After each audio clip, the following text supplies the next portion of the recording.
Mazda survived an atomic bomb 2 miles from ground zero. It rebuilt to build an engine nobody thought was possible.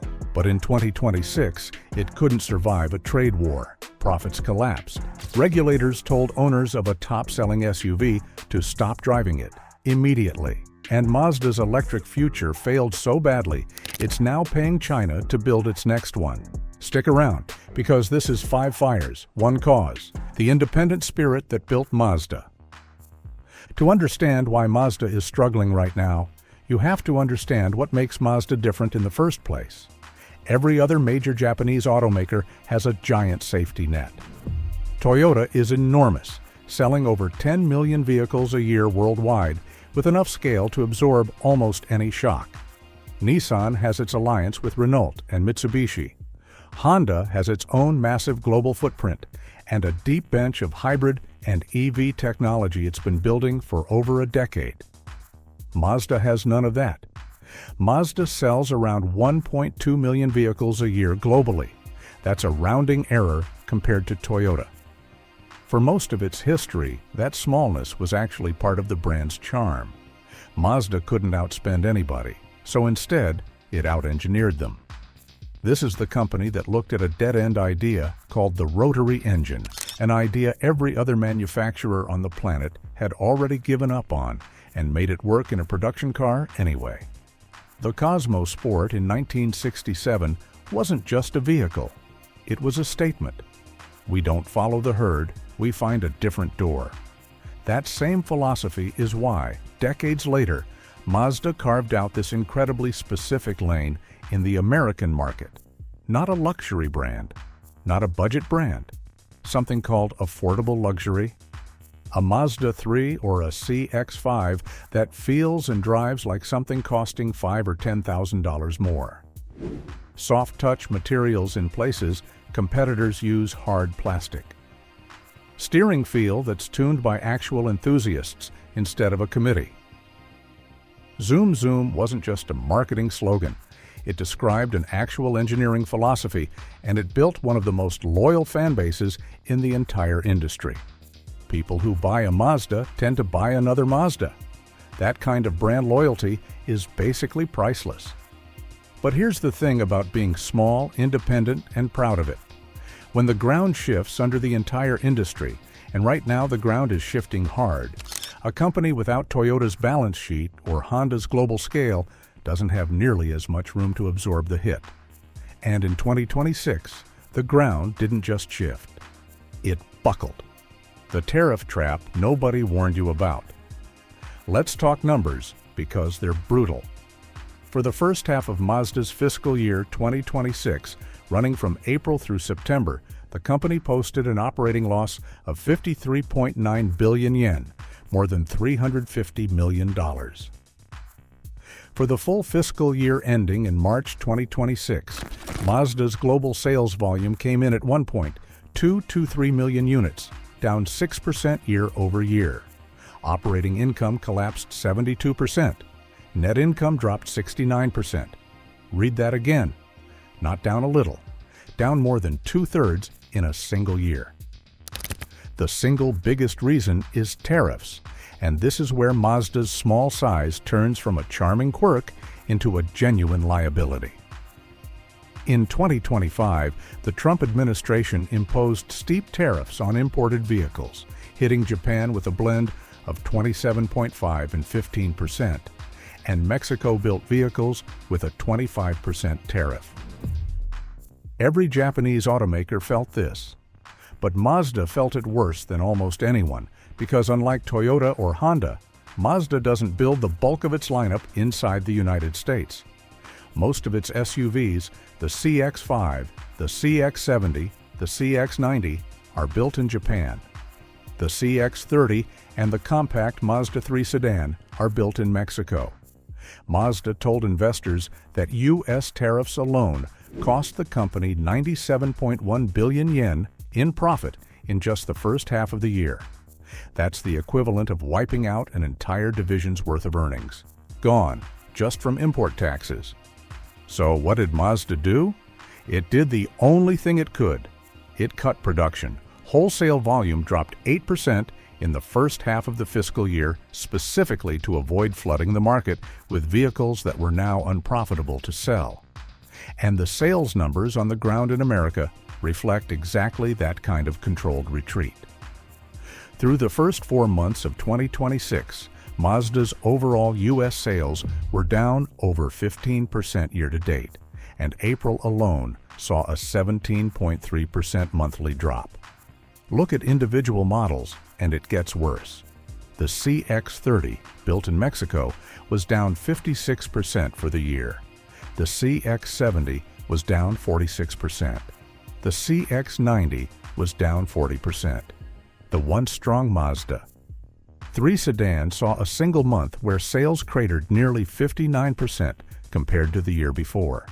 Only 2 vehicles in Mazda's entire American lineup are actually growing right now, the CX-50 and the Mazda 3 hatchback.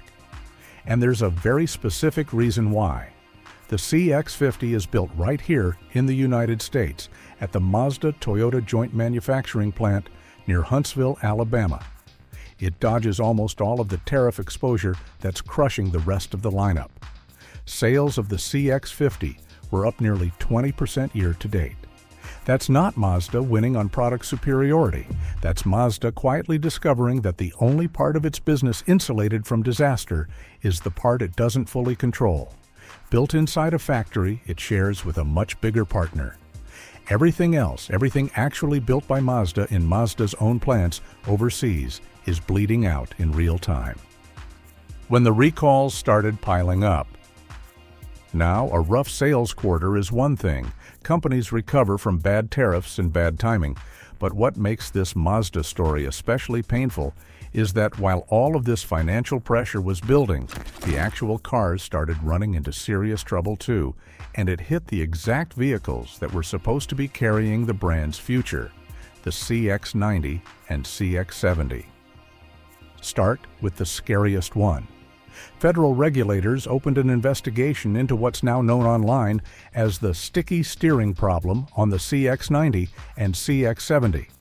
Owners reported the steering suddenly becoming heavy and unpredictable, sometimes at highway speed. This isn't a minor inconvenience like a rattling trim piece. NHTSA's guidance on the affected vehicles has been blunt.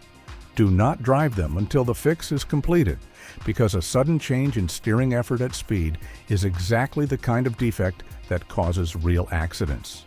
Then there's the fuel gauge recall. In September 2025, Mazda recalled over 104,000 CX-70 and CX-90 vehicles because ethanol in the fuel was reacting badly with the material inside the fuel sending unit. The result? The gauge could show a full tank while the car was actually running on empty, and when it ran dry, the engine would stall and, in some cases, refuse to restart. Imagine merging onto a highway with a gauge telling you you're fine, only to lose power with zero warning. That's not where it ends either. Back in November 2024, Mazda recalled over 80,000 CX-90 and CX-70 models because a faulty dashboard electrical unit could knock out the defroster, the seatbelt warning chime, and the 360-degree camera all at once, right when you start the car. Separately, nearly 39,000 CX-90s got recalled because the engine's automatic idle stop feature sometimes just wouldn't restart the engine at all. And earlier in 2025, Mazda issued a recall covering more than 171,000 vehicles over an airbag concern that could prevent proper deployment in a crash. Add it all up, and you're looking at hundreds of thousands of recalled vehicles across just a 2-year window, concentrated almost entirely on the CX-70 and CX-90, the exact SUVs Mazda was counting on to prove it could compete with 3-row crossovers from Toyota, Honda, and Kia. For a brand whose entire reputation was built on precision engineering and driver trust, this is the kind of pattern that quietly chips away at loyalty. You can forgive one recall. You start asking real questions after the 5th one on the same 2 vehicles in under 2 years. Now, if you're finding this kind of honest, no-fluff breakdown useful, do me a favor and hit that like button Subscribe to MotorZen and tap the notification bell. We cover every major shakeup happening across the global auto industry, and trust me, this isn't the last story like this you're going to want to see. All right, let's keep going, because there's one more piece of this puzzle, and it might be the most important one. The EV bet that already failed once. Here's where the story gets genuinely uncomfortable, because it's not just about tariffs and recalls hitting a company at a bad time. It's about a strategic bet Mazda made on its own future, and that bet already collapsed once in full view of everybody. In 2019, Mazda launched its first real electric vehicle for the American market, the MX-30. On paper, it looked like a reasonable start. In reality, it was handicapped from day one. A 100-mile range at a time when competitors were already pushing past 250. Sold only in California. A starting price north of $35,000 for a compact crossover with less range than a Nissan Leaf. Mazda pulled it from the U.S. market after the 2023 model year, barely 2 years on sale. A total of 57 words was all it took Mazda to announce the car's American death. But Mazda didn't give up on electrification entirely. Over in Europe, it kept selling a range extender version of the MX-30, one that used a small rotary engine, the same rotary technology that built the brand's legendary reputation, purely to generate electricity and stretch the car's range. It was a clever engineering solution. It still didn't sell. In early 2026, Mazda quietly discontinued the MX-30R EV in Europe too, citing, in the company's own words, a combination of reasons, including shifting consumer trends. Translation: nobody was buying it either. So where does that leave Mazda's electric future? Here's the part that should make every fan of this brand's independent spirit sit up and take notice. Mazda's next generation of electric vehicles, models like the EZ6 and EZ60, aren't being developed purely in-house the way the rotary engine was. They're coming out of a partnership with a Chinese automotive group, Chang'an. The company that spent 60 years proving it could go its own way, that turned "we don't follow the herd" into its entire identity, is now leaning on a Chinese manufacturing partner to catch up in the one area of the industry moving fastest. That's not a criticism of the partnership itself. Plenty of automakers lean on partners, and it may well be the smartest available move for a company Mazda's size. But it is a direct contradiction of the story Mazda has told about itself for 80 years. The independent underdog needed outside help to get back in the EV race after its first swing whiffed completely. And this matters more than it might seem, because the rest of the industry isn't slowing down to wait.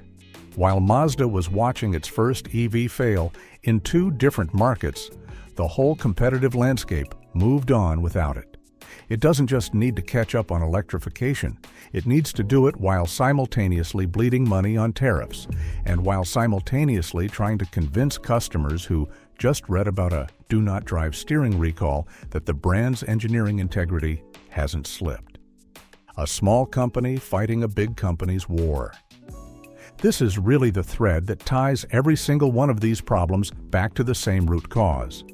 Mazda's smallness, the exact same quality that gave it the freedom to build a rotary engine or tune a steering rack like nobody else, is now the thing leaving it exposed on every front at once. Toyota can absorb a tariff hit because Toyota sells 10 times as many vehicles worldwide and has decades of hybrid technology paid off many times over. Honda can weather a rough sales quarter because its global footprint spreads the risk across dozens of markets and factories. Even Nissan, for all of its own well-documented struggles, has an alliance with Renault and Mitsubishi to lean on when things get ugly. Mazda doesn't have any of that.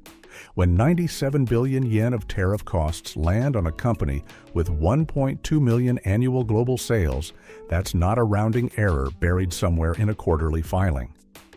That's a genuine crisis, the kind that shows up directly in operating income and doesn't get diluted across 10 other divisions the way it might at a bigger automaker. When recalls hit 2 of your best-selling SUVs back to back to back, You don't have 5 other hit models sitting in the wings to carry sales while you fix the problem. The CX-90 and CX-70 aren't side projects for Mazda. They're a meaningful chunk of the lineup's future in the American market. Exactly the vehicles supposed to prove this brand could go toe-to-toe with 3-row crossovers from Toyota, Honda, and Kia. And when your first EV bet fails, not once but twice, you don't have a deep enough internal R&D budget to just quietly go back to the drawing board and try again from scratch on your own terms. You go find a partner instead, on somebody else's timeline, with somebody else's platform underneath the sheet metal. Put yourself in the position of Mazda's leadership for a moment. You're trying to defend a premium-feeling, driver-focused brand identity while simultaneously telling investors you had to cut production just to avoid selling cars at a loss. You're trying to reassure loyal owners that the engineering integrity they've trusted for years is still intact, while NHTSA is telling a chunk of those same owners not to drive their SUVs until a steering fix is installed. You're trying to look forward to an electric future confidently, while the only EV you've actually sold in America already failed and got pulled from the market in under 2 years. None of these problems on their own would be fatal for a company this size. Any one of them is survivable. It's the fact that all 3 are landing in the same 18-month window, with no bigger parent company and no massive alliance structure to spread the weight around, that makes this moment so precarious. Mazda's response to all of this has actually been fairly disciplined, and it's worth giving credit where it's due. Cutting wholesale volumes to protect margins instead of dumping cars at a loss just to keep the sales charts looking respectable. Leaning harder into the US-built CX-50 and its hybrid variant, the one genuinely bright spot in an otherwise rough lineup, and the clearest proof point that when Mazda isn't fighting tariffs, the underlying product is still excellent. Maximizing the use of the Alabama plant instead of stubbornly insisting on keeping production centralized in Japan out of pride. Mazda hasn't panicked, hasn't slashed its full-year forecast, and is still projecting a return to profitability in the back half of the fiscal year. That discipline is very on-brand for this company, the same patient, methodical mindset that took a discarded rotary engine and turned it into a production car nobody thought was possible. But discipline can only carry you so far when the tariffs, the recalls, and the failed EV bet are all landing in the exact same window. And when the very thing that makes this brand special, its refusal to just be another mass-market giant, is also the thing leaving it without the safety net that mass-market giants get to rely on. The underdog meets a war of attrition. So let's go back to where we started. A company headquartered less than 2 miles from ground zero in Hiroshima, rebuilt from nothing, that turned "we do things differently" into an entire 80-year identity. That spirit is real. It's why Mazda still builds some of the best-driving, best-feeling cars for the money on the market today, tariffs and recalls and all. It's why the loyalty numbers are still genuinely strong, and why enthusiasts still talk about Mazda with a kind of respect other mainstream brands simply don't get. But here's the uncomfortable truth underneath this entire story. None of these 5 problems, the tariff exposure, the sales collapse across almost every non-US built model, the steering and fuel gauge recalls, the failed MX-30 gamble, or the reliance on a Chinese partner to catch up on EVs, happened in isolation. They're all symptoms of the exact same root cause. A proudly independent company built to compete on engineering brilliance instead of scale, running straight into an era where scale is exactly what protects you from a trade war, a recall wave, and a technology transition all hitting at once. Being small and scrappy is a wonderful strategy when the industry is stable. It becomes a genuine liability the moment 3 different crises land in the same 18-month window, because a company this size simply doesn't have 5 different safety nets to fall back on. It has 1, maybe 2, and both of them are already stretched thin. This doesn't mean Mazda disappears. It's still profitable on paper for the full year, still has one of the most loyal fan bases in the business, and the CX-50's success proves the underlying product is still genuinely good when it isn't buried under tariff math. But the era where Mazda could quietly stay independent, stay small, and let its engineering do all the talking, that era just ran into a set of forces no amount of clever steering tuning can fix on its own. And that, right there, is the real story behind the Mazda disaster nobody saw coming. Not one single dramatic collapse, but 3 separate fires, tariffs, recalls, and a stalled EV strategy, all catching at exactly the same time on a company that never had the scale to fight all 3 at once. If there's one thing this story proves, it's that in today's car industry, being the scrappy independent underdog only works until the whole playing field shifts beneath you. And then even the best engineering in the world needs a plan B. If you learned something new today, do me a favor and hit that like button. It genuinely helps this video reach more people who care about this stuff as much as you do. And if you haven't already, subscribe to Motor Zen and tap that notification bell, because we're covering every major shakeup happening across the global auto industry right now. And Mazda is far from the only brand feeling this squeeze. Drop a comment and let me know what you think. Is this a rough patch Mazda claws its way out of by next year, or is this the start of something bigger for every smaller independent automaker caught between tariffs, recalls, and the electric transition? I read every single comment, and honestly, some of the best video ideas on this channel have come straight from you guys. Thanks for watching. I'm grateful you spent this time with us, and I'll see you in the next one.